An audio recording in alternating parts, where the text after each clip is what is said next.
How is everybody doing on this fine Monday? It's not Monday for you, it's Wednesday for you guys, but it's Monday for me. I gotta go to work here in a little bit, and it's gonna suck balls. It was a good, fun weekend. It was a very good, fun weekend. A couple fun weekends to come still. Yeah, I mean, you know, if you do your life right, they all can be fun in their own way. Don't you go and get all fucking existential on me, Liz. Just getting existential, kids. So, see, here's the fun thing. We're gonna start today's episode out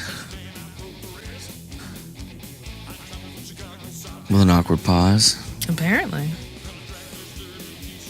A second awkward pause. Okay. Should I be saying with analysis? Is that where you wanted me to go with that? No. You're ruining the other awkward pause that I was just going to add.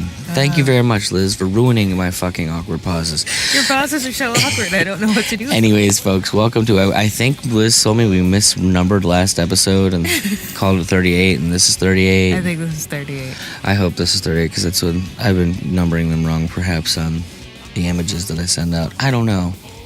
It's all so confusing. We'll get it all straightened out. There's been a lot of these. We've been doing this a while. And I'm not the most organized human being in the world. But we're getting better. Anyways, this is episode 38, we're going to say. From the Launchpad Media, always launching ideas in your direction. Yes, and that is definitely correct. Yes, that is the truth. It's the one way. If you want to support the show, by all means, hop on over to supportsll.com. There are really cheap options. And it will make it much easier for me to feel excited and like I'm not gonna not feed Irma for that week that we're heading out to Pork Stock, right? Or Pork Fest? Pork Fest. Sorry, Pork Stock was a hippie festival I used to go to back home. It's still stuck in my head. I'm really curious. This one sounds way more fun than Pork Stock. Pork Fest does sound more fun. Yeah. So, yeah, as always, soundslikeliberty.com or ancapmusic.com, and the website's a lot of fun. I recommend you go there, do some fun stuff, engage with Liz and I. Yeah, because we like engaging with everybody. Well, yeah, just about everybody. Yeah, if you're gonna call and say, hey, get away from that mongrel woman that you have a podcast with. You can just skip the step and we'll pass what on was you. the exact words? Fraternizing with blacks, you. People are weird. Yeah, I don't really need to see that. I will look you up on the internet and I will try and find you. If you're within the area, I will be a bad person. So, anyways, we have a fun analysis today because I guess the idea was, look, if we're going to talk about race constantly in these analysis, we might as well pick a song that Liz likes. Is that what the whole idea? Well, honestly, I was listening to another podcast and this came up in the conversation. I just thought it was funny. Why did it come up in the conversation, Liz? Well, they were talking about, how we grew up thinking being colorblind was totally a good thing. And now that we're adults and we finally got the hang of it, everybody's like, no, you can't be colorblind. You must look at all of the colors and you must be really specific about making sure that everybody gets their due based on which color they are and how downtrodden we feel that particular color person has ever been. Oh, wait, so we now have a color-based caste system, yeah, weird. South Africa and apartheid. That was kind of what we were trying to get away from, but yeah, I guess. I mean, the new world. What do you know? So you're talking about all this, and what song are we going to talk about today, Liz? So the song is "Free Your Mind" by En Vogue. Back in the 90s. Never gonna get it, never gonna get it. Yeah, exactly. Never gonna get it, never gonna get it. There was a girl group thing that happened, and it was fun. Was there? I mean, I remember. Who wins in a bare knuckle boxing match? En Vogue or TLC? That's tough to say. No, it's not. No, TLC. You think? No, because Salt and Pepper jumps out of the rafters and kicks both their asses. Yeah, I could probably stand by that. Those ladies seem tough. They did seem tough. They seem like a lot of fun, too, I'm just saying. I mean, no, you can say that about a lot of them.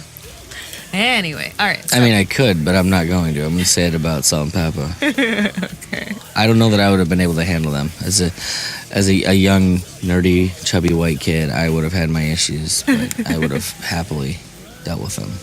See. Anyways, let's talk about these lyrics. We got a fun interview today that I don't want to cut any more out of than I have to. All right. I wear tight clothing and high heels. It doesn't mean that I'm a prostitute. I like rap music and wear hip-hop clothes. That doesn't mean I'm selling dope. Oh, please forgive me for having straight hair. It doesn't mean there's another blood in my heirs. I might date another race or color. It doesn't mean I don't like my strong black brothers. Oh, why must it be this way? Oh, why must it be this way? Before you can read me, you gotta learn how to see me. I said, free your mind. The rest will follow. Be colorblind. Don't be so shallow. Yep. All right. So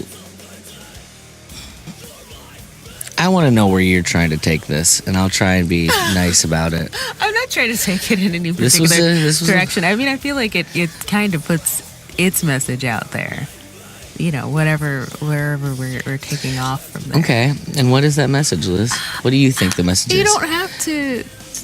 Because the message to based me, on just how they're looking or the style of clothing. Okay, but people are going to do that. Well, no, and inevitably. That's true. That's and fine. This is kind of saying, hey, I don't want to take responsibility for, going out of my way to look like I'm going to look. People are going to look at you like you're a prostitute if you dress like a prostitute. I literally watched a Dave Chappelle sketch about this the other day. Not sketch, but a bit in one of his old comedy routines. He says, look, I'm not saying that if you look like a prostitute, you are a prostitute. Right. But you have to understand that that's damn confusing to me. Right. No, and I'm not arguing with that. Because you're wearing a prostitute's uniform. Yeah. No, I'm not arguing with that. I think there absolutely there's a cachet that goes with anything that you're going to wear, or sometimes places that you're going to be, and you could be aware of those, but you also don't necessarily have to treat people like less than or different than, or you know what I mean. You can treat people on the basis of your actual interaction with them, I guess is the way that I try and look at it. All right, so you're looking at it as an anti-collectivist idea. Yes. People are individuals, whatever they may happen to be wearing, and you can allow that to color how you address them, but you don't have to allow shit. It's just going to do that. But if they make an assertion, then you can act accordingly based on your interaction with that person. I mean, I think all of En Vogue should have wore tighter clothes and higher heels. Well, personally. I mean, nobody's going to argue with that. They were lovely ladies. Liz, goddamn well, there's people out there right now that would argue with them. Look what you did! Blah, blah. Well, I mean, I doubt that they're rocking that particular look these days anyway. But. I mean, didn't they just release an album like we talked about in one of our really, really early Buried episodes? It was. It was, yeah. And they were still looking pretty... No, they look fabulous. They just, pretty enjoyable. They were doing a different thing. So I'm a sister. Buy things with cash. That doesn't really mean that all my credit's bad. Oh. So why dispute me and waste my time? Because you really think the price is high for me. I can't look without being watched, no. You rang my bell before I made up my mind. Ow. Oh, now attitude, why even bother? I can't change your mind, you can't change my color. And then back to the chorus. Mm-hmm. Yeah, I mean, I guess... Yeah, to me, it's even creeping in back then, like right in that line there. Yeah. Like, there's a certain degree to which, like, they're breaking it down to some essentialisms of, I guess, what people are. Mm-hmm. Let it be known, I think stereotyping is stupid, and I love to fuck with stereotypes, especially of me. I mean, it's a logical, it's a mistake. Yeah, I mean, but it's not a mistake. and it exists for a reason. It's a shortcut. It is a can way be to very easily used against you. It is a way to keep your ancestors from being killed by bears because they learn to think all things that seem like bears probably are bears, so don't get eaten by bears. Right. So it's a shortcut, and I get that there's a use for that. It is in our DNA. But it is very easy to make mistakes when one's doing, and I mean, especially in retail. I mean, didn't we all see Pretty Woman? Come on now. Big mistake. I'm just saying.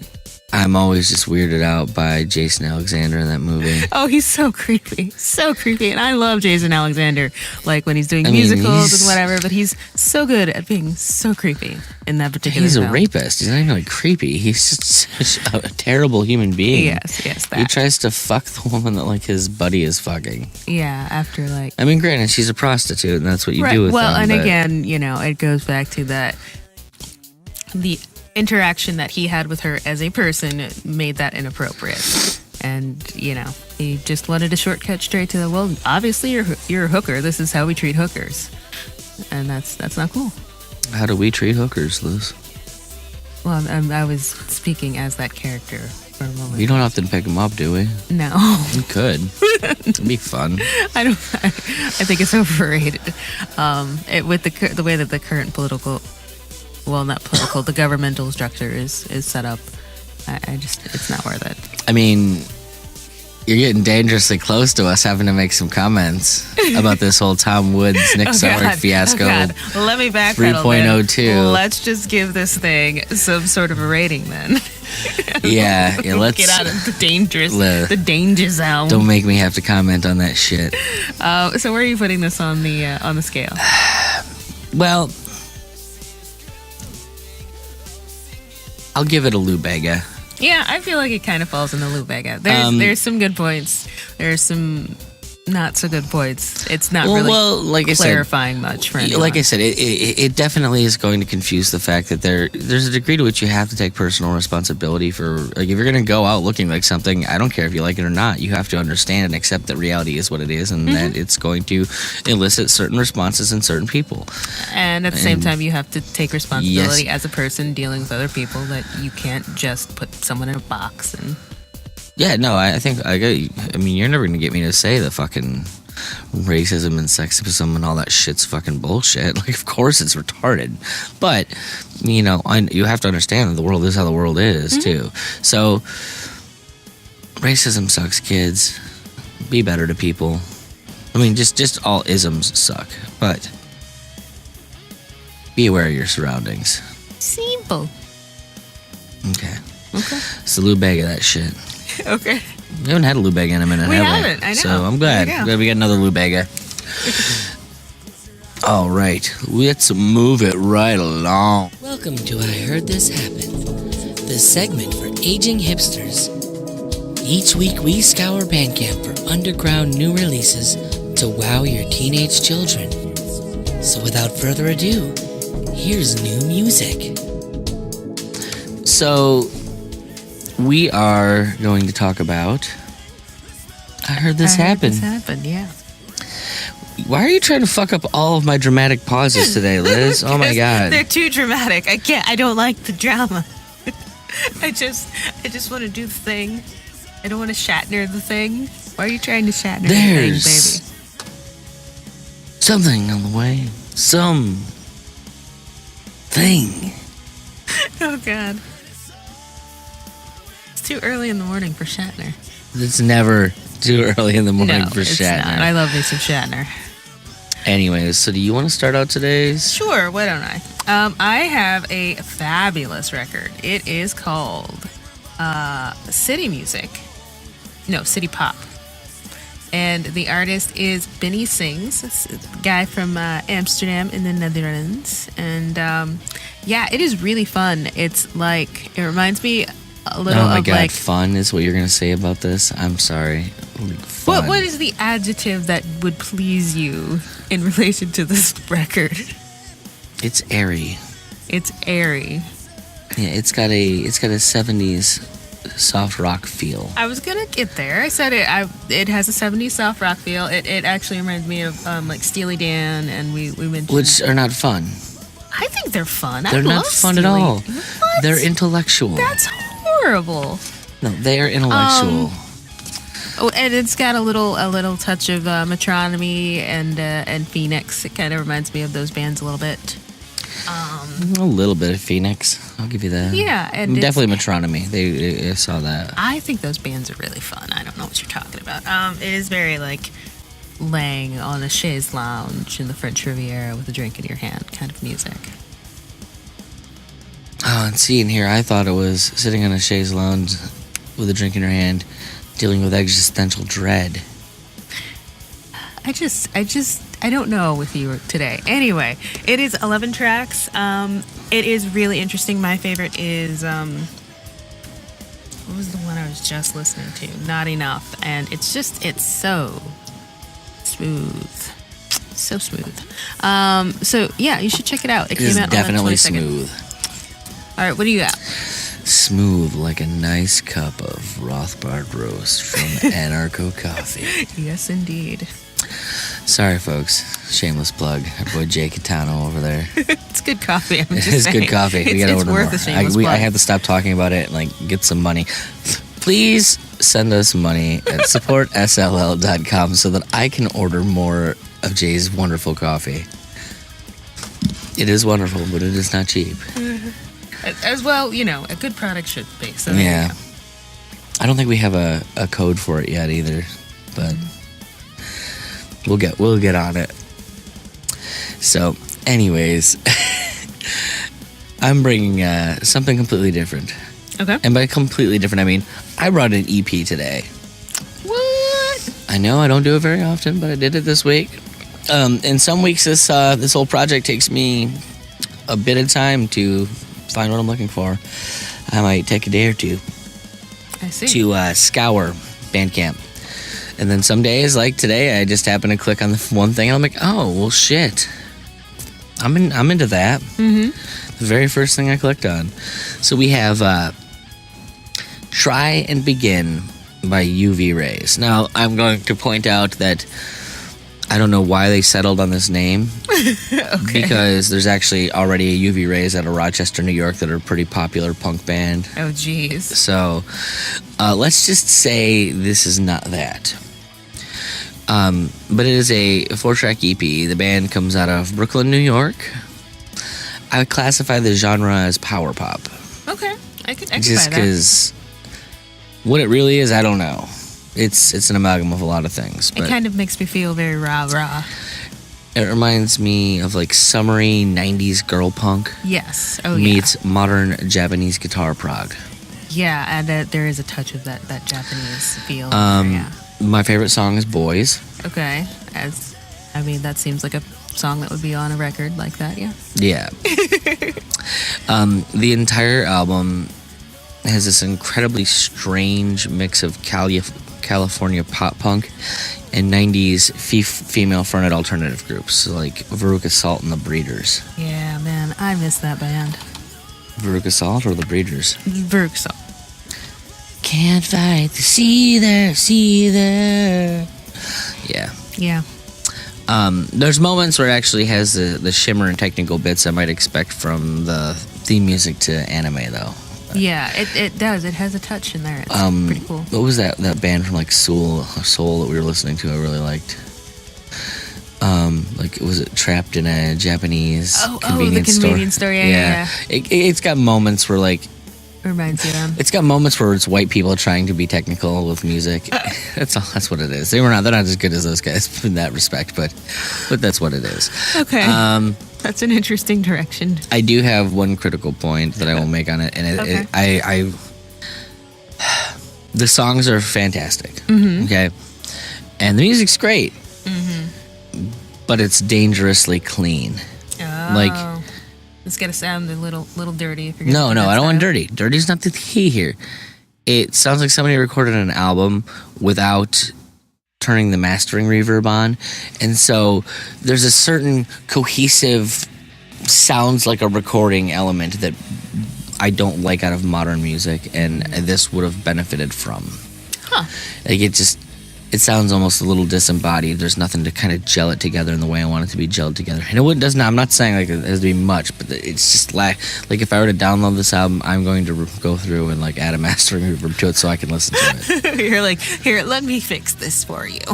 No, I don't have to fix it for them. They can make all the artistic choices they want to make, but I will absolutely go through and remaster tracks that I pull onto my that I download to sound the way I want them to sound. Does that like make you a music production nerd? What is the name for that? I have no idea, but what it does mean is that I want my time to be spent the way I want my fucking time to be spent. Well, there you go. And if I want a little more warmth and less shimmer, then that's what I'm gonna fucking put on the song. Fair enough. In fact, maybe I might just go fucking download the goddamn thing so I can do that right now. Okay. Other than I have to go to work. So, anyways, that, folks, was I Heard This Happened for this week. What are you excited about this interview that's coming up here? I am totally excited about this interview. This whole As conversation always, was a hoot. I'm going to plug the shit out of this. So I keep mentioning it because I want money. I'm greedy. And if you like this, get your wallets out, folks. It's not expensive. And you get shit for it. Like, all of the great parts of the interviews that we don't put out. Like, seriously, like, I'm going to have to cut at least a half an hour off of this video or this audio to make it fit in the allotted time, which you can get the whole thing, the whole interview, by joining the Freedom Choir. And in general, like, some of these, like, there's some really, really juicy bits. Like, because I rope literally everybody into some conversation about race and Stefan Molyneux and my hatred for his dipshit ass.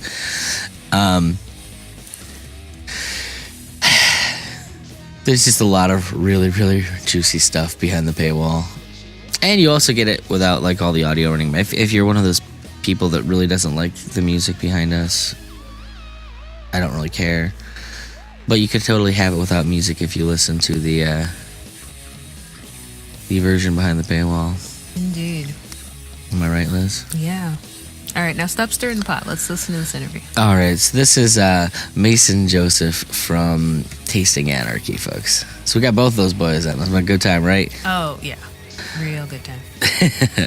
Enjoy. Right on. So, how exactly did you find your way to libertarianism in the first place? So, I was going to school in Raleigh, North Carolina. I was going for nuclear engineering, and then, like, it got to the point where, like, I just couldn't do the math, and I knew I wasn't going to be able to. And I didn't know how much of the... That's a realization, man. Yeah, especially when you're going out of state and it's your third year, and you're kind of like, oh, yeah, I'm spending a lot of money to not be able to do this. Out of curiosity, what was the thing with the math? So when you're in North Carolina State, which is the school I was going to's nuclear engineering program, you take differential equations, which I was pretty good at, and then there's applied differential equations is the second tier differential equations. Yeah. That was 5 logical math courses from differential equations, and you didn't have to take the intervening 5. Oh, wow. So the professor, so there were 3, this math course was locked to 3 majors: physics, math, and nuclear engineering. Yeah. Physics and math, you had actually logically progressed to that in the math courses, but nuclear engineering, they're just like, good luck. So, well, like, in general, the people that go into nuclear engineering, from my understanding, are not dumb people. Like that doesn't appeal to people that aren't usually of a certain level of intelligence. Well, so it's one of those things where it's kind of odd because like half the program was like Navy nukes. Oh. And half the program were just people who wanted to be engineers, but they were like, I don't want to do petroleum. So nuclear is kind of the second highest paid at the time.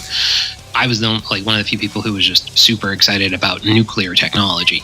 But, so like, and it was weird because the first day I walked in the course, the person who was teaching the course was like, yeah, none of us really want to teach this. Oh, no. And I'm the former, Illinois state. She, this is basically this lady who, at one point she ended up telling us, the hardest test she had ever given was in our class, which was predominantly nuclear engineering people who were predominantly out of their league. And, she had to, I got a 45 on the test or something like that. Oh, and I barely knew what was going on. And the person who got the highest grade in the class got an 85. but he had actually scored like a 45. I had scored like a 15, and she had curved up because she had gone home to wherever she was from and had actually written the test with all of her colleagues from the previous school she taught at. So I was just like, yeah, there's no chance. I'm just not getting through this. That's so interesting to me. Like I'm super gay for math. Like I really like I legit get a hard on about like thinking about math, but I also don't think of math as math so much. Like to me, math is just beautiful pictures drawn differently.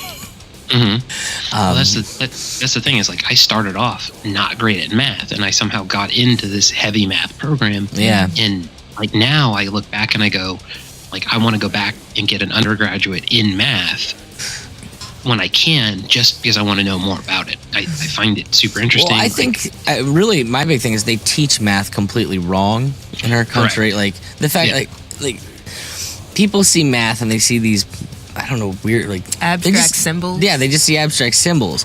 Whereas like the minute you gave me a graphing calculator and I realized that every equation makes a picture and it represents an actual physical thing, and then when you look up into space and you see all the freaking planets and they're all like, you can show all of that as one giant math equation. Yeah. And that's it's so like that is super cool. I agree. Super makes me really gay. Yeah. So and that's the thing is like that's where I got to is like I kind of got to the point where like I realized I didn't have to know how to do all of this. You could always look it up again later as long as you understood what was happening. Yeah. So that's why I've always wanted to go back. So at that time though, like I had moved into an apartment, like out of the dorms. How old are you? How old are you at this time?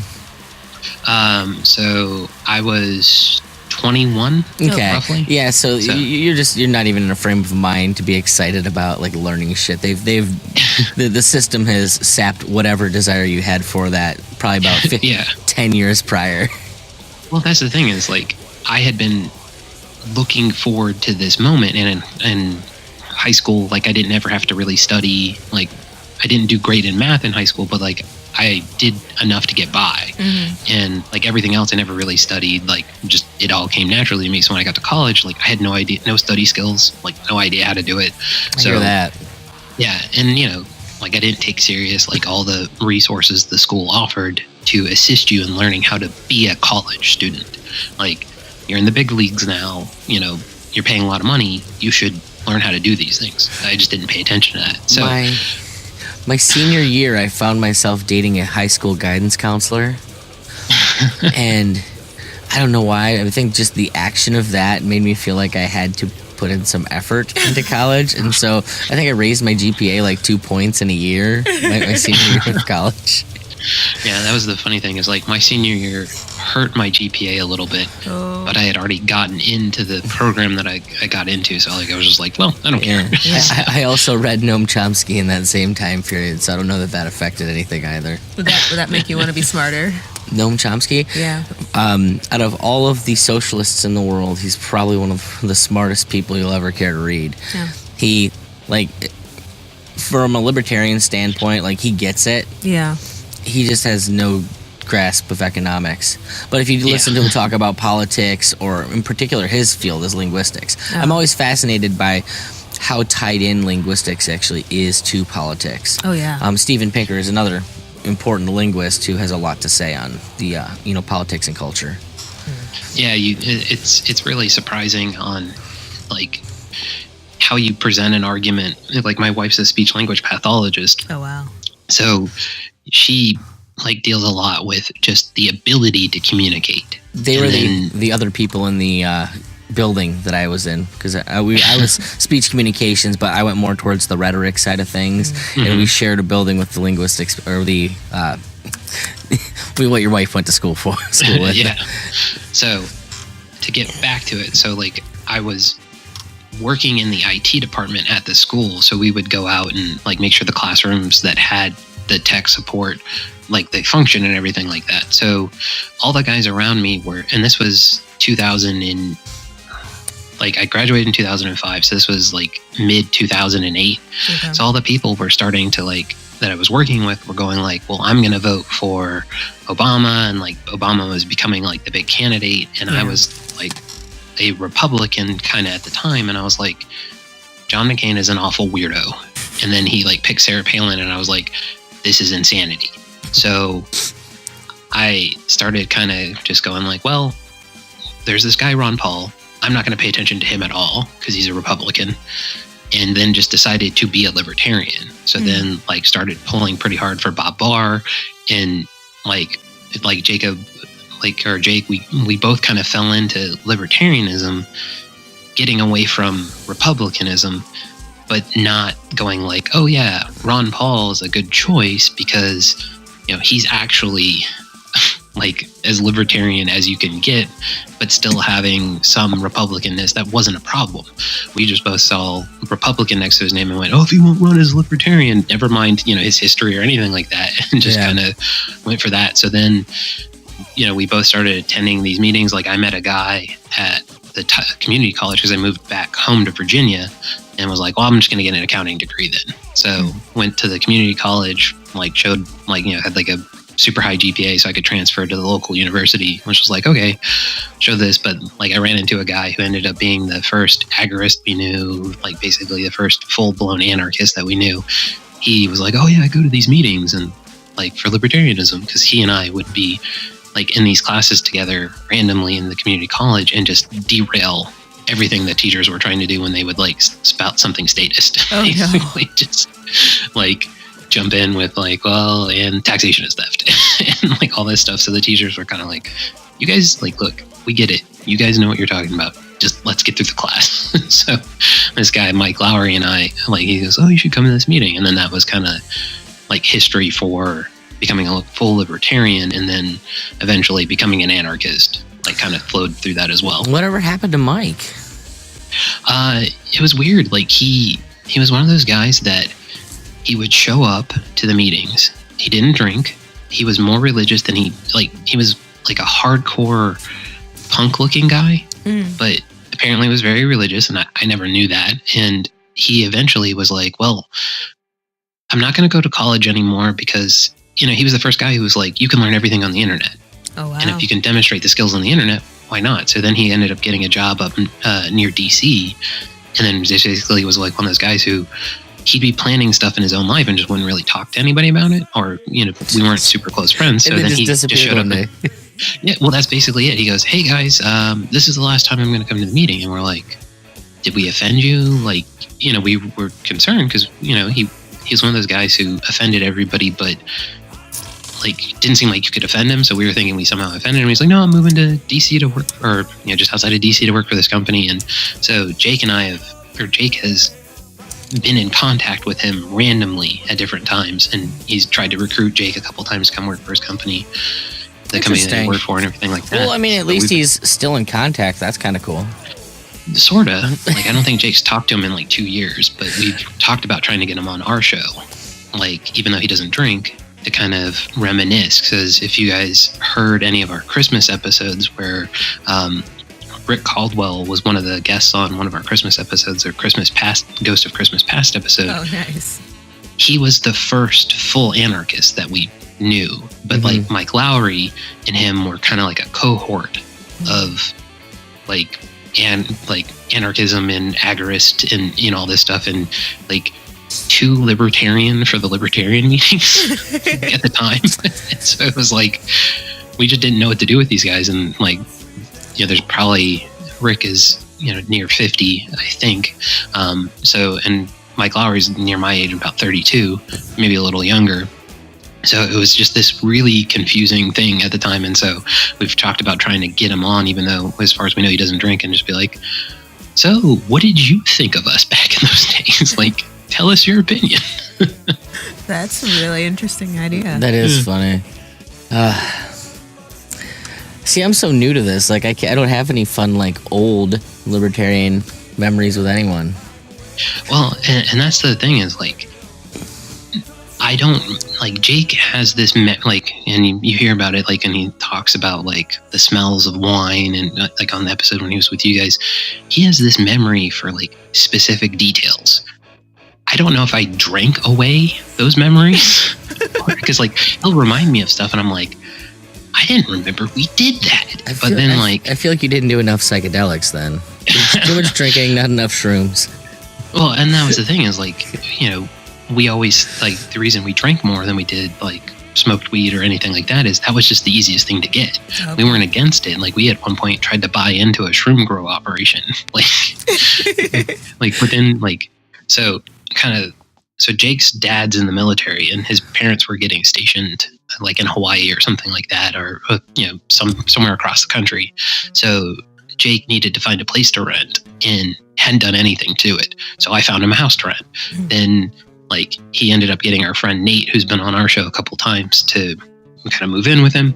So at one point, like this girl I had known in high school and had been really good friends with like my best friend growing up, and like somehow like we became good friends that way. She was like, oh yeah, my boyfriend's trying to like grow some shrooms and stuff, but and this is one of those people that like, she was very creative, very hardworking, very smart, but never had any money. And like worked all the time. I'm just like, where does your money go? Like, I don't understand this. So she was like, blah, blah, blah. And I was like, talking to Jake about it. And it was like a $200 buy-in or something like that. So Nate had just given him the rent money. So then we're all of us are just kind of hammered. And he goes, I'll buy in. And he like doles out the money. And then we never saw anything from it. Oh, jeez. So, but like, we were both kind of like, well, it's the black market. It happens. Where are you? So this is what, North Carolina, I take it? No, Texas? This is Southern Virginia. So Ooh, I live in Norfolk, Virginia. Don't they this just was in Virginia Beach? Wouldn't they just grow out there? Here's the thing: is like if you can you can just. I know where I grew up. You could just go find them in the woods. Well, where I am, I think the humidity is too high. Okay. I think they kind of mold over. But yeah, like I knew people who, when I went to school in Raleigh, which is almost as humid, like people grew them under their bed. And, like we could have done all of that stuff. But until Jake made DMT, like we never really wanted to try because we had just enough responsibility that it's like, look, if you get caught buying, it's not as bad as if you had like grown them, at least where we were. I lived in a room for a while where when I moved in, we moved the refrigerator that the guy was growing his shrooms in to move me in. So, right on. Well, you sent me a list of music, and I'm going to pretend I've not seen that list. Yeah, that's one of those ones I thought about putting like spoiler alert, like, and facing it very far down so you didn't have to look at it in case, because I didn't want to kind of distract from your guys' format. No, I mean, I legitimately have already forced myself to forget what I learned there. I've talked to enough people, I made it pretty easy. So, what kind of music are you into? What I remember is it was eclectic. Yeah, so one of the things that I came to learn later in life is I'm essentially tone deaf. Oh no. So like it also like I have no rhythm. So like if somebody's tapping along to a beat, I can't do that. It's another one of you, sweetie. Thanks, babe. Yeah, so like my wife is she's very musically inclined.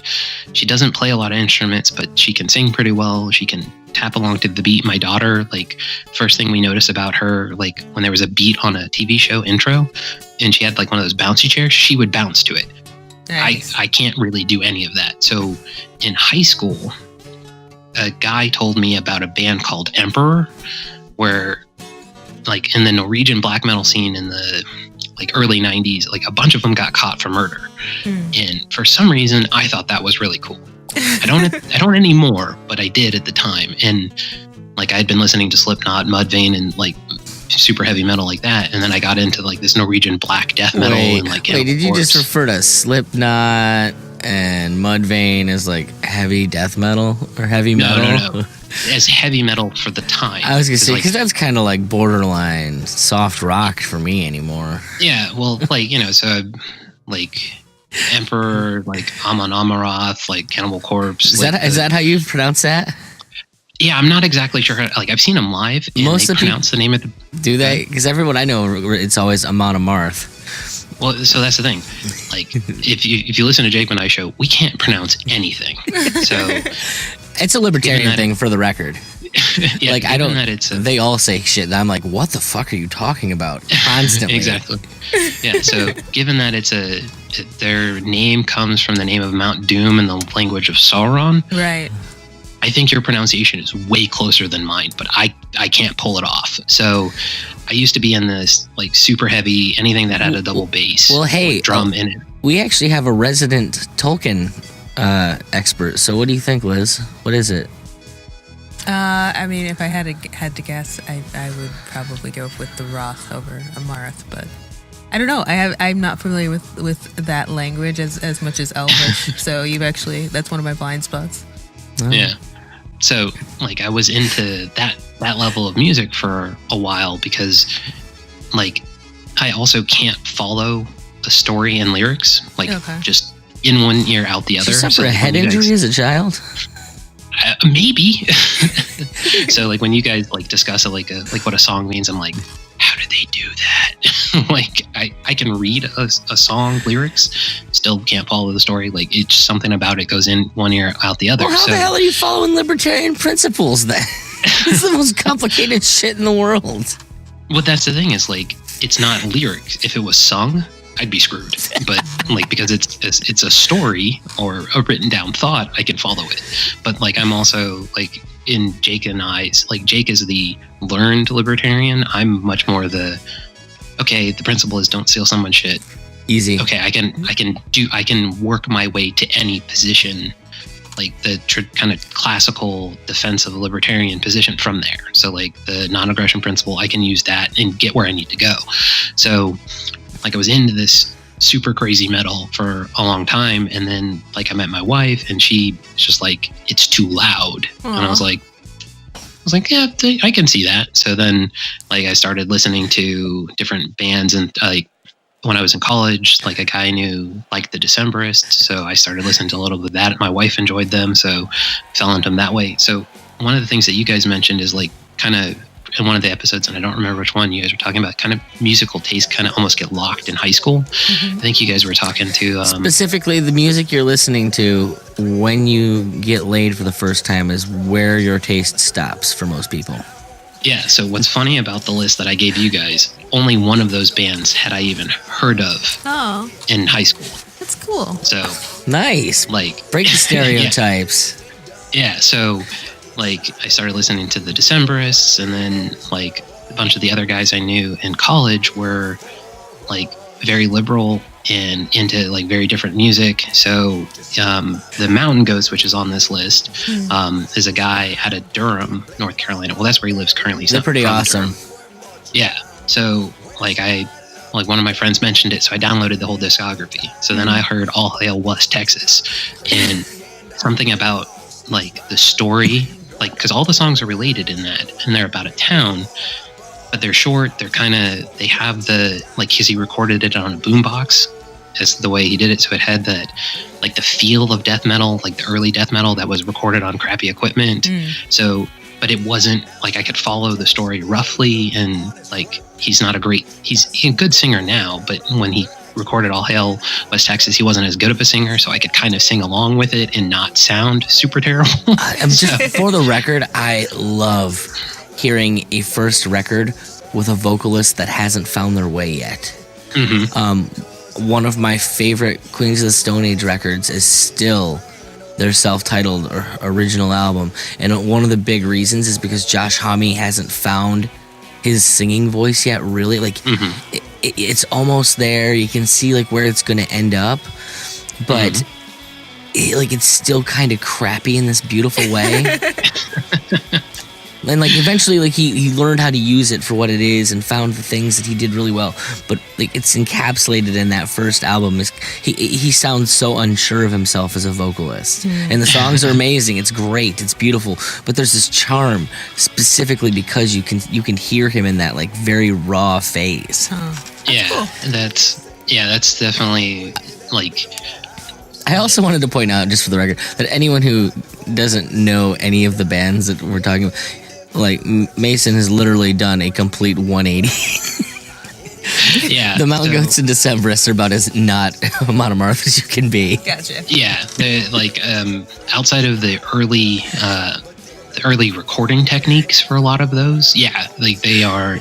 I think like the Decemberists and Amon, like they may have like, you know, the Decemberists have like fiddles and stuff, and like I could see Amon having that in some of their more crazy song, like not more traditional like songs, but like I don't know of a specific example of those. So yeah, so the Decemberists King is Dead, the King is Dead is like, it's not my favorite album anymore, but it is like, to me, it presents what the Decemberists do the best, where they sound, it's the only time they sound super American outside of, like, I don't count any of their newer albums because they're more electronic than I care for other stuff, but it's almost bluegrass, and it's got that like almost Irish folkness to it, but it's just one of those albums where, like, every track when I first heard it, I was like, nope, this is exactly what I want to hear. And then, like, they've never done anything like it since. So it's like, why? And then if you go back in their discography, they're like, when I first heard them, I thought they were Irish. I was like, this is a cool Irish band you've got. And my friend's like, they're from Portland, Oregon or something like that. And I was like, there's no way. Then I had to look it up. So do you know Future Islands? I do know Future Islands. I haven't listened to them a ton, but I do know the band. Have you seen a live performance of theirs? Not at all. Oh, never would have crossed my mind. So, thing we should do. All right, you both will love this. So, when my daughter's like 2.5, so when my wife, we were trying to get pregnant, we were living in an apartment, and we were heavy weed smokers at the time, and so some people try to get pregnant. we tried for a while. Yeah, we tried not to. Shit happens, I guess. You know, that's just for the record. All that work you guys put in, what you really had to do is try not to get pregnant. Happens every time. That kind of seemed to be like, because we both kind of were like, well, you know, like we didn't, you know, go to the doctor or anything like that, but we were getting to the point where we thought about having to try to. So honestly, if you want to know what I think it really boils down to, is that the amount of stress that people put on themselves when they're trying completely undoes any of like the extra effort to get pregnant. Exactly. Yeah, when you're not worried about it, of course it's going to happen because your body's ready for it. So we're sitting there, and you know, she's either pregnant at the time or is close to it. So we've got a certain amount of weed left, and I'm like, well, at the time, and you know, this is funny given that I'm a co-host of a wine podcast, I was going to stop doing any drugs and stop drinking once we had our kid, because I know that while I may make the same decision that I would high or stone or high or drunk about my daughter's health, if something were to go wrong, I would always question it. So I was super worried about that. So like, well, I've got to smoke all this weed. And I'm one of those, like, I have a really high lung capacity. So I was the guy who's like, I'm going to fill the chamber and then just burn an entire bowl in like 2 or 3 hits and just go for broke. So I got super stoned, and my wife was flipping through the channel. So I go use the restroom, and we've got this little 1-bedroom apartment at the time. And do you guys know the show Austin City Limits? Oh yeah, I had some good episodes of it. So Austin City Limits is on, and there's this band that's got this like kind of funky beat happening, and I'm sitting down, and my wife's like, "Oh, you're gonna love this." And my wife, like, I'm like, Jacob talked about this a little bit, I think, with you guys. I'm the guy that, like, when somebody introduces something like, "You're gonna love this," I have to fight not hating it immediately. Like, just to be contrarian, apparently my body will just be like, "No, you're gonna hate this." And it's like, I don't know anyone like that. Yeah, somebody's introducing you to $1 million. You're gonna hate this. And I'm like, this is bullshit. What the fuck you want $1 million for? Exactly. Why isn't it $1 billion? So we're sitting there, and like it starts playing, and it's like I think it's the first track on the album Singles. An inauthentic million, that's what Exactly. So I think the first track that I heard from them is Seasons, and it's Waiting on You. So the album is Future Islands is the band, and it's a singles album, and the album is called Singles. Nice. So he starts dancing, and he's pretty thin, but you know, he's not at dad bod, but he's going into dad bod, wearing super skinny pants. Oh God. And he starts sweating like like you put him under a heat lamp at McDonald's, and he is literally dancing his ass off. Like it's like no one's watching, and he's singing, and it's just the most mesmerizing thing. So like I'm really baked, but it's also this just amazing music because it's they before their most recent album, they're a bassist, a keyboardist, and a singer. Okay. And then they had somebody who would tour with drums, or they would do a drum machine. Now they have a full-time drummer. But so it's just this, there's no guitar, it's bass, and it's just this like amazing. And then he's like super emotive when singing, and they're generally emotive songs. So it's like, I can't follow the story, but I can hear the emotion in it. Yeah. And like, it's really speaking to me, and I'm blazed out of my mind. And he, like, I wish there was a video, like, I wish we were in person for this, because I would not have told you about the dancing. I would have just put it on and been like, watch this. So many times when we have friends over and they've never heard them before, we will, like, because we have a smart TV, so we'll turn on YouTube and we will just start playing one of their concerts. And like halfway through the concert, like, I don't know how he takes clothes on tour with him, because they would literally be moldy by the morning. He's sweating so much. It is disgusting how much he's sweating, but the way he dances, he's just so into it. And it's like amazing music too. So it's like, everything about this I love. So like when my grandmother passed away a couple of years ago, I flew out to the West Coast where she was living in San Diego, and I have a cousin, and her husband, like at one point before they had kids, was like doing underground music production. So like he would basically create beats, but like, and he would sell them to people, but he would sell them basically with no royalty connection. This is what I gather from what he was doing, whereas basically like he was ghostwriting like beats and stuff like that for people. And so he and I, of course, got stoned, and I was like, dude, check it out. And I put it on, and he was just like, oh, this is amazing. But the best part about Future Islands is that the singer, he is also a rapper. Oh. And not like he raps during Future Island. No, he has a completely separate rap persona. So I was like, okay, so you thought like my cousin's husband was like, this is amazing. And I was like, even better, he's a rapper. And so we turned on the rap, and we were just sitting there for like 30 minutes, just like, holy crap, he's really doing it. Hilarious. That's awesome. Just loving that, like him playing. So is this one of those groups that, what's his name, Horner was talking to us about? Interesting.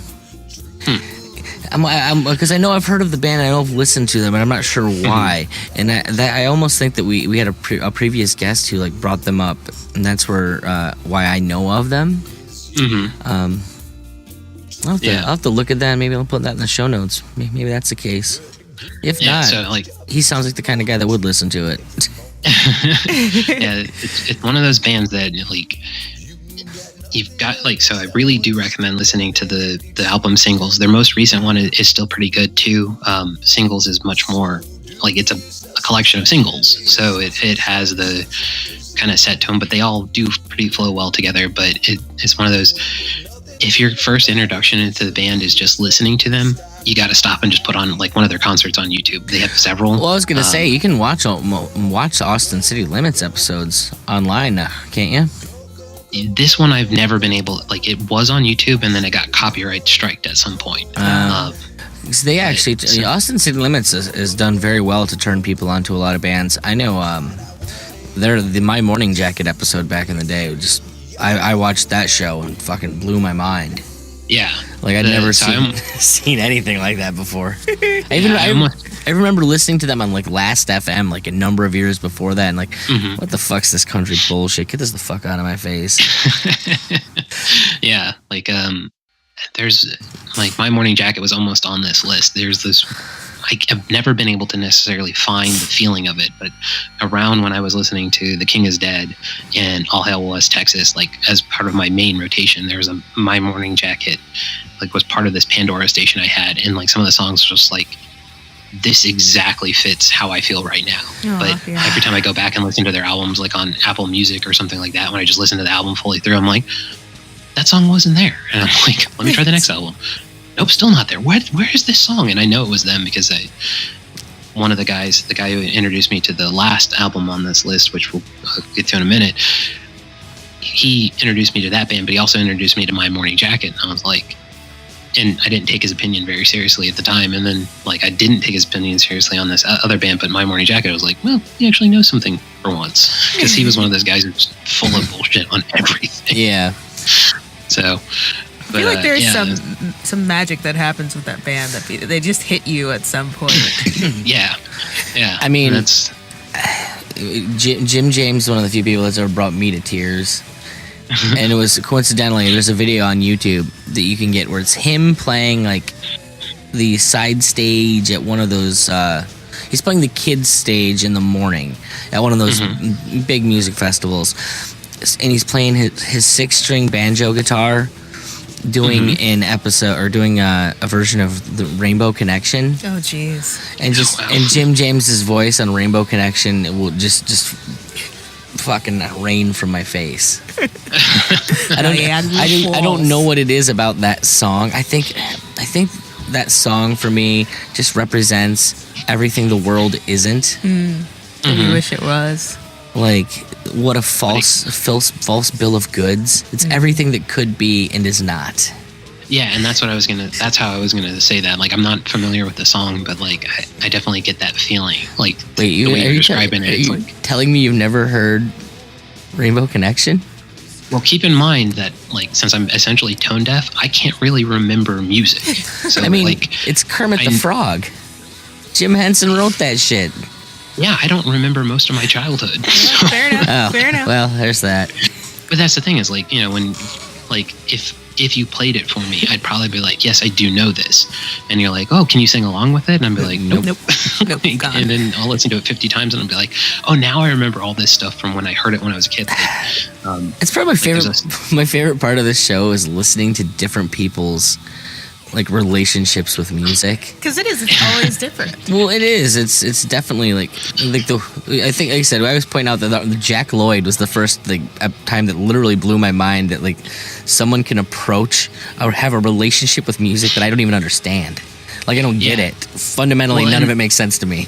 Well, so like growing up, one of my friends, Thomas, his uncle was in a band for a long time and played shows and everything like that. So his uncle gave him a guitar, and he was the first guy that I knew that, like, we went to, you know, we'd go to Guitar Center all the time, and I would just walk around and I would randomly listen to him play guitar, and he played, you know, heavy metal, and that was his kind of genre. But he was the first person I knew that walked over and just started playing a piano and didn't play a piano, like never took lessons, and was actually playing the piano. He's just like, yeah, it's just music.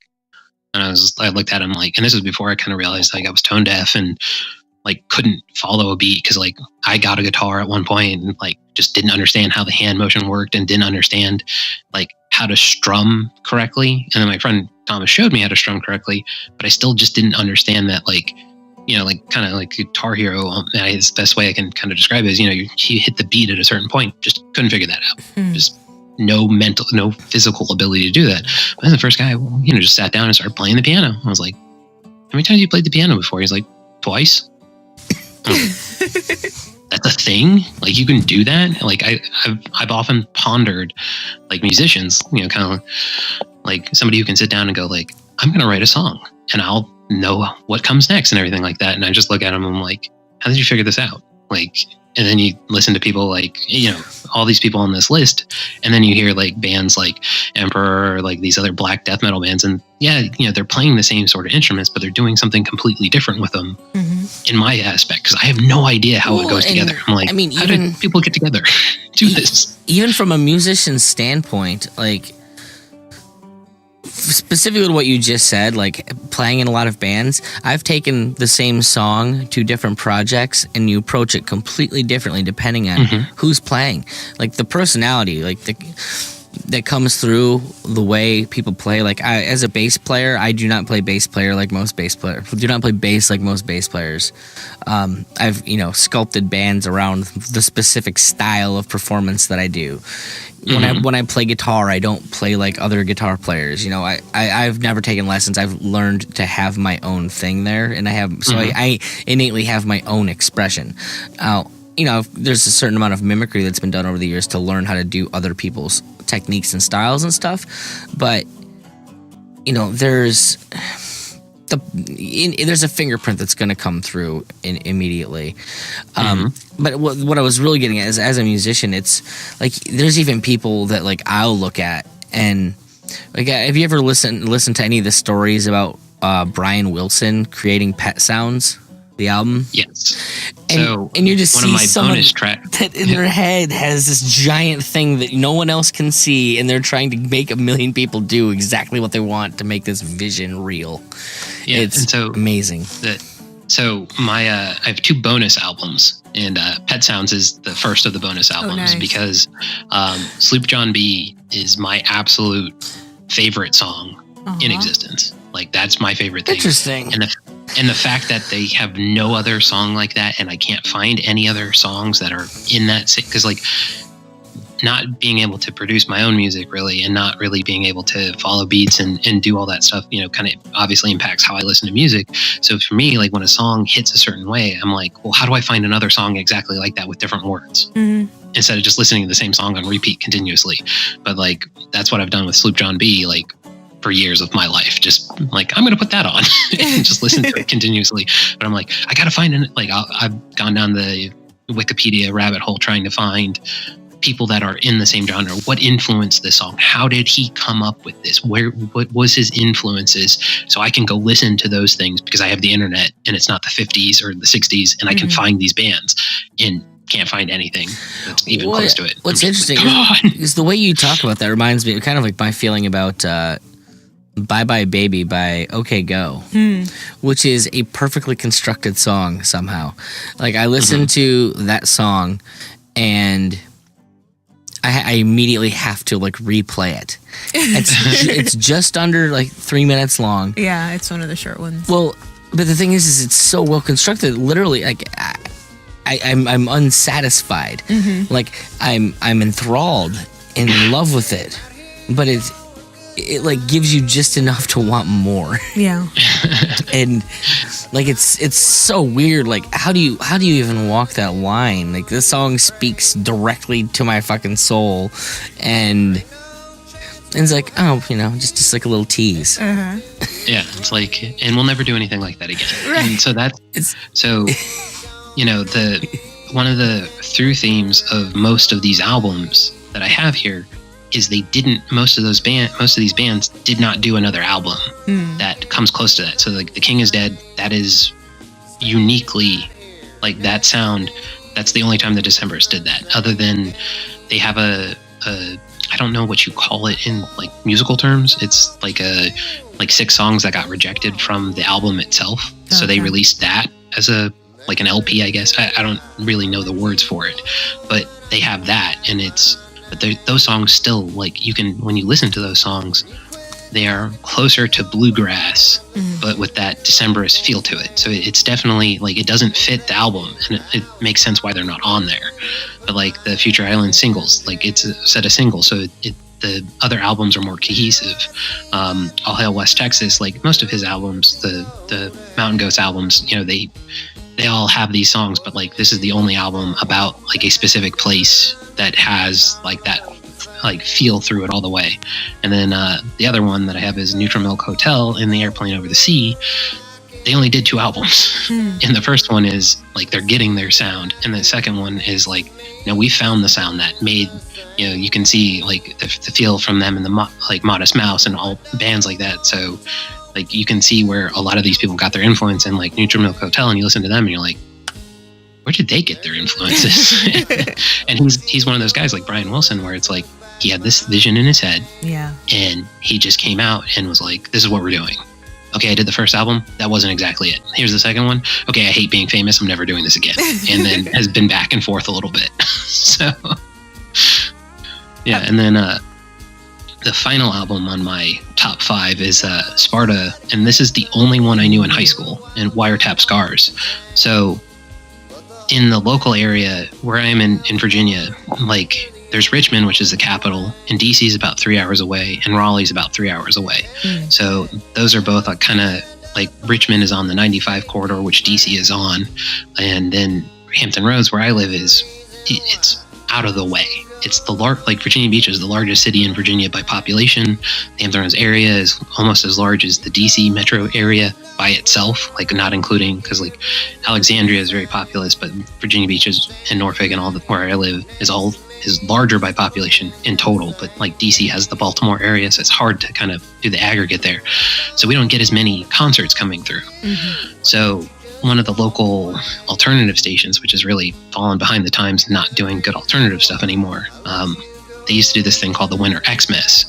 And so one of my friends and I decided to go, and the main band that was headlining it was Sparta. Okay. And I had never heard them. So like, and I've gone back and looked at the lineup, and there's a bunch of bands that never got super popular that were in this lineup, but like I think, it's not like, I don't think the Mighty Mighty Boss Tones were there, but it was like bands kind of in the era where the Boss Tones were popular for their second revival, like bands that were kind of middling popular there. So I saw all these bands and never heard of, but Sparta's the only one that stuck with me.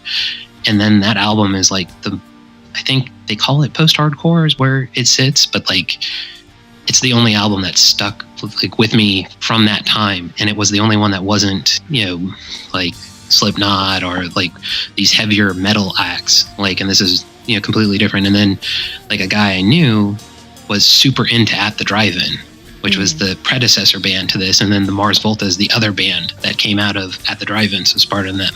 So it was like one of those, I don't know what it is about this album, like I just absolutely love every minute of it.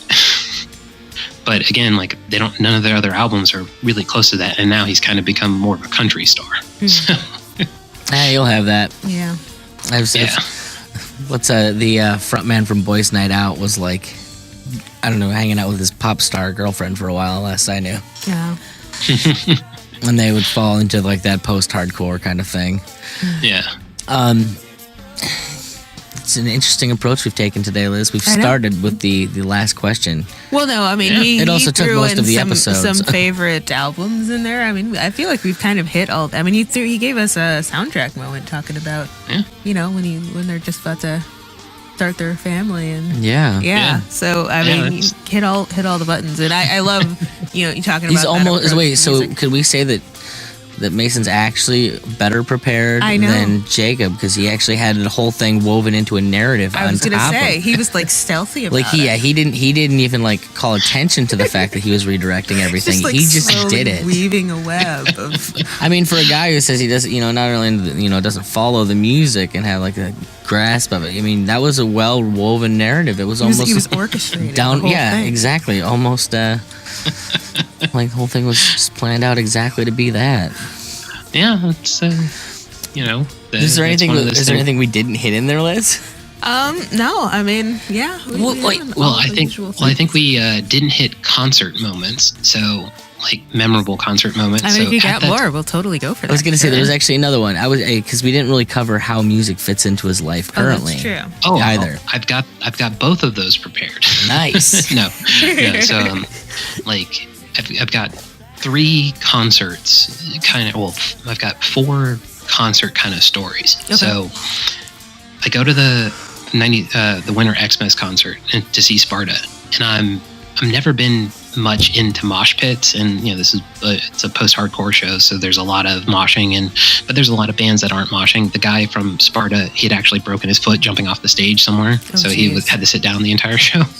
So like everybody's moshing around it, and some girl gets launched out of, like, if she's crowd surfing, and where does she land? She lands right on top of my head. So maybe that's why I can't hear music and follow it. So like I literally took the full brunt, like right in the top of my head. So that was like simultaneously my worst concert experience. Did you cop a feel, bro? No, I was too busy trying not to pass out. Yeah, I was I was dealing with my concussion. Yeah, I mean, sorry, it's like this. Like this girl was like probably like 150 pounds, so straight to the head, because it was literally her butt. So like all of her weight in one shot right to the neck. He did cop a feel. I got it. Yeah, sort of. His head copped the feel. Exactly. So, just for the record, I'm joking. I do not condone taking advantage of women in that situation. That's bullshit, and a lot of people do it. Yeah, exactly. So then, the other is with my friend Thomas and his, like our mutual friend, this guy named Mike. We decided to go see Ozfest the last time Black Sabbath headlined with them. So we were like, all right, we're going to go to Ozfest. Slipknot was playing, and we were big into seeing like Slipknot at the time because they were just a band we really liked because it was high school. So I mean, they were good back then. Yeah. I mean, we saw them like, I think Iowa, the year Iowa came out or the year before that. I think we saw them 5 times in a year. Oh, it's just at random shows. Interesting. Yeah. So then we're driving up to basically the DC area in a rented Jetta, and we were under the impression you could sleep in the Walmart parking lot because we knew RVs could do that. So we rented a Jetta. We drove up there. We got kicked out of the Walmart parking lot. We got kicked out of a state parking lot. So in the middle of Ozfest, like during like some band that like I can't remember, like I think it was Super Joint Ritual. I just fell asleep in the street, like randomly in the concert. So to make that memory awesome, like our friend Mike said, I won't drive on the way up, but I'll drive on the way home, and I'll drive the whole way. And so we're like, cool. So my friend Thomas and I both took turns driving up. And then, of course, halfway, like 2 minutes into the like Black Sabbath playing. And of course, this is Ozzy's got us, like Ozzy is sick, so they don't sound super great. But our friend Mike goes, if we're going to drive home tonight, we got to leave now. And this is like a Sunday night or something like that. So we leave 3 minutes in, and then 30 minutes into the drive or something like that, he's like, I can't drive anymore. I'm falling asleep. So I ended up driving the whole way home and missed Black Sabbath, which is the whole point we went to Ozfest for. So it's like, why? You don't talk to Mike anymore, right? I mean, that's grounds for dismissal right there. Well, my friend Thomas moved out of the area, and like Mike was more his friend, so I don't talk to him very often, though Mike still lives in the area. So I do see him randomly, and I just think Ozfest. So I'm hoping that you guys are well into your 60s or 70s, and that's still the thought you have. You seem like this fucking Ozfest. So, but like I'll say this: like both of those stories are kind of negative on concerts. Like you know, they have a negative focus, but I enjoyed everything up to being landed on. I enjoyed 20 minutes after being landed on at the Sparta concert. I enjoyed, you know, Ozfest, like up until the moment we had to leave. Like I had a great time. So my wife is from California. In California, in San Francisco, they have the Outside Lands Festival. So it's literally in Golden Gate Park. So it's this massive music festival.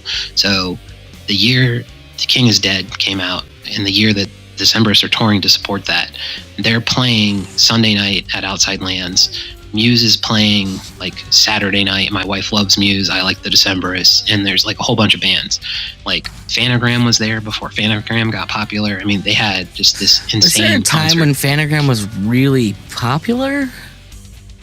I mean, in this area, they got really popular 3 or 4 years ago. Oh, okay. Okay, because I remember listening to Phanogram ages and ages ago. Yeah, so I don't hear much about them. Yeah, this is like 2011, 2012. So, like, they were very popular, and this is before they got a lot of rap in their act and stuff like that. So, I've been out of the Phanogram game a while, apparently. Apparently, yeah. So, well, and that's the thing is maybe because it's different than what I like, but we just randomly walked up and like, it's Phanogram. So we go to the Friday night version. We're not married yet, but we're dating. So my wife lives, or I don't even know if we're dating yet. I'm pretty sure we're dating at this point. But my wife lived about an hour from San Francisco. So we have to take the train, which is the BART, to a certain station and then drive from there to her apartment. So we do that for Friday night, had a great time. Saturday we come back, we've made pot brownies. So we bring those with us to the festival. My wife has a couple. I eat a bunch of them because I'm like, I'm getting stoned. This is the night. Like, because I don't care for Muse, because like to me, you have to listen to all of their album to kind of get into it because their songs are so involved and just not my thing. So I'm like, I'm going to be stoned for this entire day. Like, this is going to be awesome. And like, it's San Francisco, Golden Gate Park. So people are just blazing up all over the place. If you just stand up, you get a face full of weed. Like, I mean, you can really get high.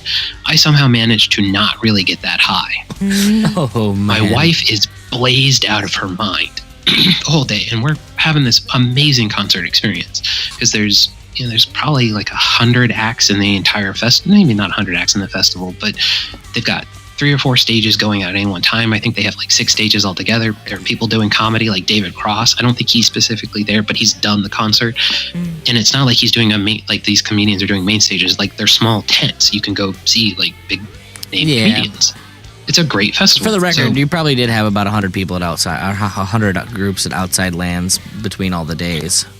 Yeah, possibly. I'm not exactly. I think I knew the count at one point, but so the problem with it is on Saturday night when the concert lets out, it lets out late. The BART shuts down. Oh. So we miss the bus to get to the BART, and by the time we get to the bus, we've missed the last train.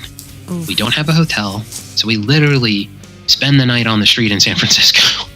And now, like, I would have, called an Uber and gotten some, now there's a lot of other things you could do, but this is 2012. There was, you could do, and plus, I wasn't as worried about getting murdered by some dirty crackhead that San Francisco is now famous for. So we end up, like, my wife, like, has a mild form of narcolepsy, so she kind of has to fall asleep at a certain point. So, like, she's like, I'm staying awake the entire night, and the concert ended with Muse, which I, again, didn't really super care for. So, like, we end up like going into Carl's Jr. and like I end up drinking like more Diet Dr. Pepper than I've ever had in my life, and so till the first train out in the morning, which is like 8 in the morning. Oh, wow. So like we're just out on the street of San Francisco, like trying to sleep in like getting kicked out of the Carl's Jr. because we're not buying anything, even though we just bought something. And like, so we end up leaving, and to kind of take this to the unfamily friendly, there's no bathroom at the BART. There's no bathroom anywhere. So we get off in the middle of like Oakland or something like that. And we find some random place, and I take the longest piss I have ever taken in my life, like upwards of 2 minutes. And then like somebody starts coming around, so I have to stop, and we go somewhere else, and then I finish this additional extra 2 minutes. Just for the record, those are the best pisses. Like, no, like this was when they're done. It was when it was done, but after having been up all night, and and so, long story short, we didn't even go back for the last day of the festival, because by the time we got back to our apartment, it's like 11 o'clock in the morning. Gates are just opening. Yeah, and that's the thing is, like, the only band I super wanted to see, the Decemberists, in their time touring with this, that's the album, like The King is Dead is when they're touring for this, end up not seeing them. And now they have so much, because they're a very leftist band, and like their latest album was kind of in reaction to Trump.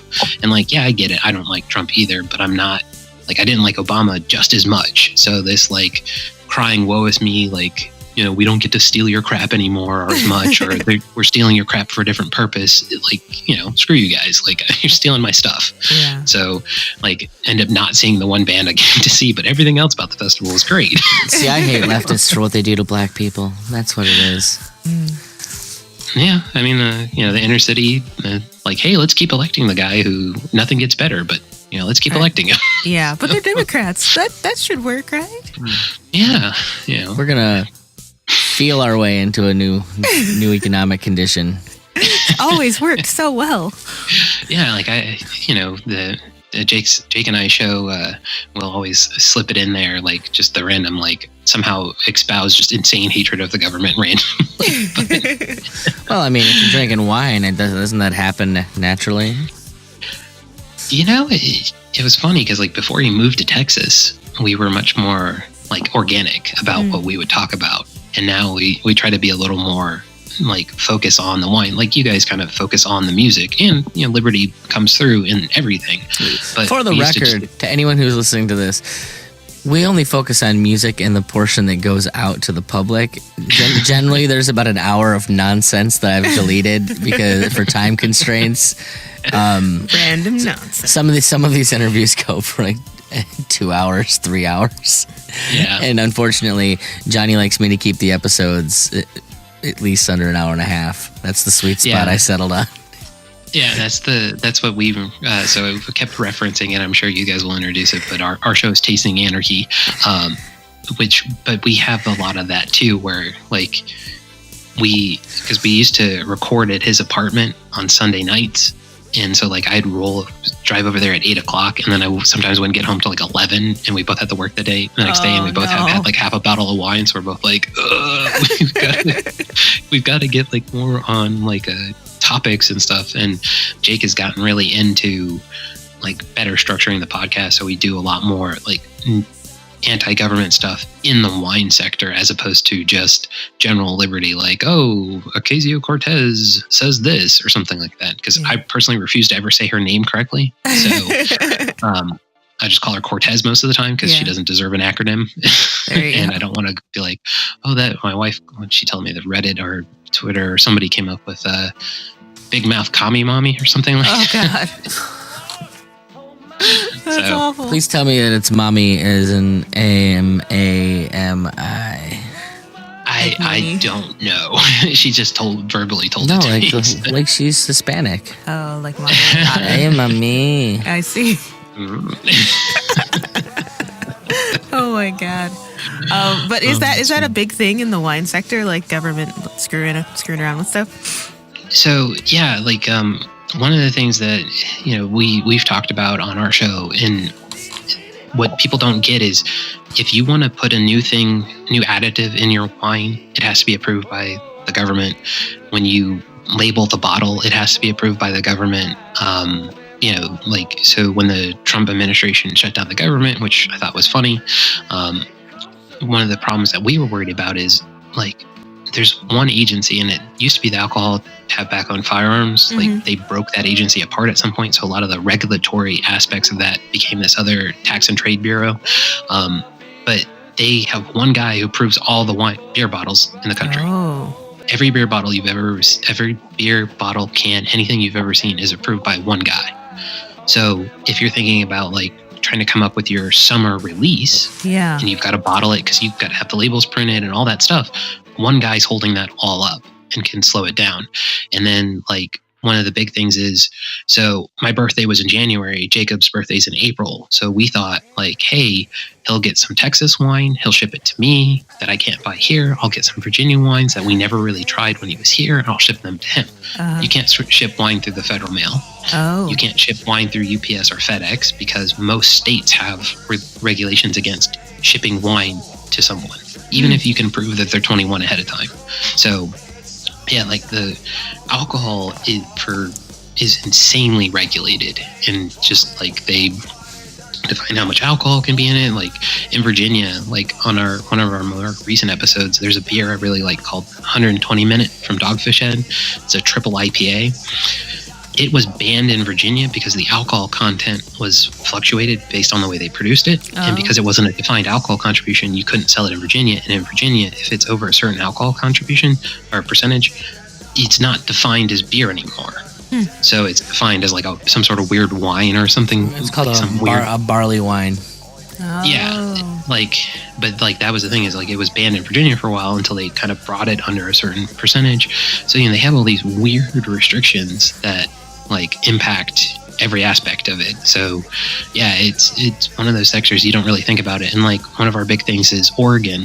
Like Oregon has a wine growers association that's like tried to drive out like California competition. I mean, it's all this productive nonsense. So there's a lot of like just weird government influence in wine. Damn commies. That is weird. Yes, exactly. You would think that's one of like the big American things. Like, yeah, you can have your beer, like whatever you want. And then it's not that at all. That's crazy. Yeah, and that's one of the things that a lot of they're people... all protectionists. Every last fucking one of them. That's Trump's whole thing, is protectionism. Yeah, and one of the things that people don't understand about America, like the reason people drink liquor, is prohibition like was a huge impact to our country, because like every city had its own brewery. Like there were like 1,500 breweries in the country before the turn of the century. And like when the prohibition started coming through, like that was a huge change to American culture. Like people, like we had pub culture. Like we were truly like the British, where it's like you get off work, go to the pub. Now that did lead to some people being drunks, but I mean people are still drunks. So it was just one of those insane things where they're just like, we're going to completely change the societal fabric of America. And as soon as they undid prohibition, none of those government agencies went away. Yeah. They all just stuck around. So, like, you want to love the FBI, it's because of prohibition. The FBI is as powerful as it is. That's crazy. Damn Alphabet. Yeah, it's all the alphabet soup agencies just ruined. No, Exactly. I meant Alphabet the company. I'm starting a rumor that Alphabet is the deep state. Okay. Yeah, it is. I mean, do you know who Alphabet is? It's the parent company that owns Google. Goddamn right it And- is. Yeah, And nobody knows. Boston. And nobody knows that for the record. Yeah. The number of Nobody people that wants know them. that Google has a parent company is fucking amazingly small. Yeah, that's fun. Yeah, and it's funny because like it was like it's really interesting. Like, so one, I agree with I like your rumor because I don't think it's a rumor. I think it's true. But but like part of the reason they, I mean, did the isn't it funny though? Like, wouldn't that be the greatest troll of all time? Like, literally, like you tell people what you are in the name, and they don't, and no one pays enough attention to get it. I'm trying to think of like there have been several like media things like movies and stuff like where that's true. Like that's just it's like it's in the name and people don't pay attention to it. Oh, yeah. For that reference. But yeah, that like you know like it's funny like when Google did the alphabet split off, like if you look into like what they were trying to do to hide certain tax structures and stuff like that, is really funny watching them get around the government, but it's also so they can bury all this government participation that they're doing. So it's like, on one hand, we're going to do this to hide our tax revenue from you, but on the other hand, we're doing it so that, we can say Google isn't evil. And it's like, yeah, but everything else you do is. So. Just, completely impartial business people, right? Oh, yeah. Yeah. No, like, we just want to change the world in our image. Yeah. All right. Well, it is about that time. Mostly because I'm getting tired of the beeping I'm hearing, and I'm not sure where it's coming from. It sounds like it's coming from the speakers. Darn you, computer. Oh, Well, it's that's funny Google. because It's I'm Google not hearing striking back. anything, so that's nice. Good. Hopefully it's not picking up. I'm getting yeah. Facebook Messenger alerts in my freaking headphones, and it's driving me crazy. Wow. Well, there you go. Simple solution: don't be on Facebook. But Yeah, I'm not. Trying to get minds going. And like I have figure it, that out. like it should be shut off. I had to put Messenger back on my tablet, which might be might be where it's coming from. And I had to do it because I can't send people Zoom links easily through any other means.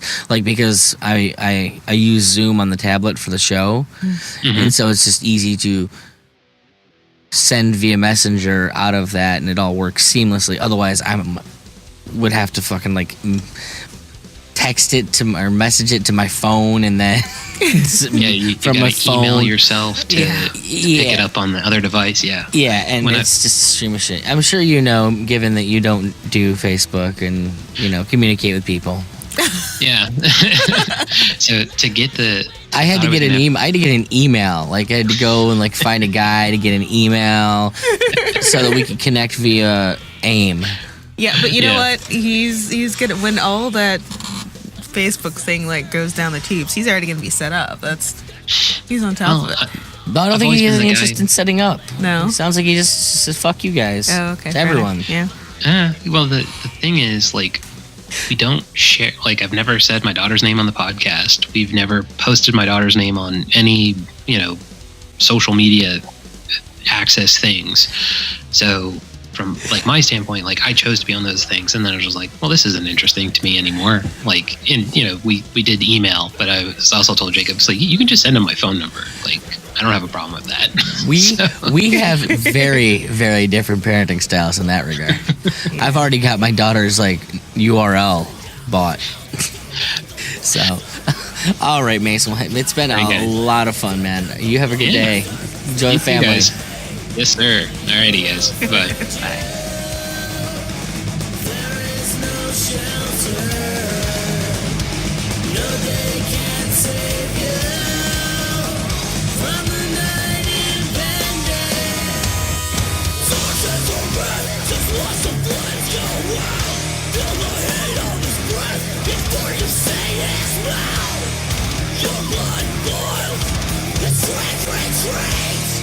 Cleanse all your role and work till your heart.